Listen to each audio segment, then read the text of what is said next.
السلام علیکم ورحمۃ اللہ وبرکاتہ۔ میرے عزیز بھائیوں، آج ہم ایک نہایت اہم بات پر گفتگو کرنے جا رہے ہیں۔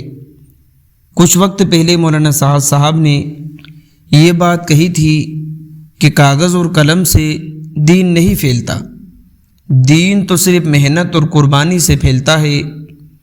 اسی جملے کو لے کر بہت چرچے ہوئے، لوگوں کے دلوں میں یہ سوال پیدا ہوا کہ واقعی کاغذ اور قلم کی کوئی ضرورت نہیں ہے۔ اسی بات پر دنیا کے بڑے فقیہ اور امت کے عظیم عالم دین حضرت مفتی محمد تقی عثمانی صاحب دامت برکاتہم بھی وضاحت کی ہے۔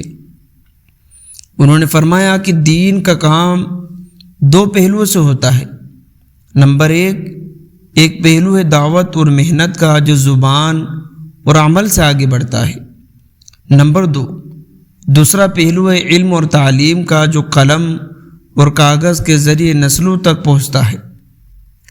مفتی تقی عثمانی صاحب نے کہا کہ اگر یہ بات صحیح مان لی جائے کہ قلم اور کاغذ سے دین نہیں پھیلتا، تو پھر آج ہمارے پاس قرآن کریم کس طرح پہنچا، حدیث کی کتابیں کیسے محفوظ رہی، فقہ اور شریعت کے مسائل کیسے ہم تک آئے۔ یقیناً یہ سب قلم اور کاغذ کے ذریعے ہوا ہے۔ البتہ مولانا سعد صاحب کی اصل مراد یہ ہوگی کہ صرف کاغذ اور قلم پر اکتفا کر لینا کافی نہیں، دین کو آگے بڑھانے کے لیے قربانی، دعوت اور لوگوں تک پہنچنا بھی ضروری ہے۔ لہذا ہمیں دونوں چیزوں کو ساتھ لے کر چلنا ہوگا، نہ صرف دعوت چھوڑنی ہے اور نہ ہی قلم و کاغذ کی محنت کو کم تر سمجھنا ہے۔ دونوں ایک دوسرے کے بغیر ادھورے ہیں۔ میرے بھائیوں، یہی اصل توازن ہے کہ اللہ نے امت کو قلم کی بھی طاقت دی اور زبان و عمل کی بھی۔ جب دونوں طاقتیں جمع ہو جاتی ہے تو دین پوری دنیا میں پھیلتا ہے۔ اللہ ہمیں یہ سمجھنے کی توفیق عطا فرمائے کہ دین کے ہر شعبے کی اپنی اہمیت ہے اور ہمیں کسی ایک پہلو کو رد نہیں کرنا چاہیے۔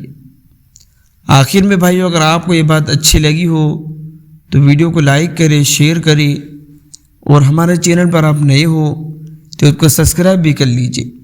اور آپ لوگوں کی کیا رائے ہے ہمیں کمنٹ کر کے ضرور بتائیے گا، اور جتنے بھی بھائی اس ویڈیو کو دیکھیں ایک کمنٹ تو ضرور کر کے جائیے گا، تاکہ آپ لوگوں کی رائے بھی ہمیں پتہ چل سکے کہ آپ لوگ اپنے دل کے اندر کیا رائے رکھتے ہیں، کیا مولانا سعد صاحب کا ایسا کہنا درست ہے یا نہیں ہے۔ تو دوستوں، ملتے ہیں نیکسٹ ویڈیو میں۔ السلام علیکم۔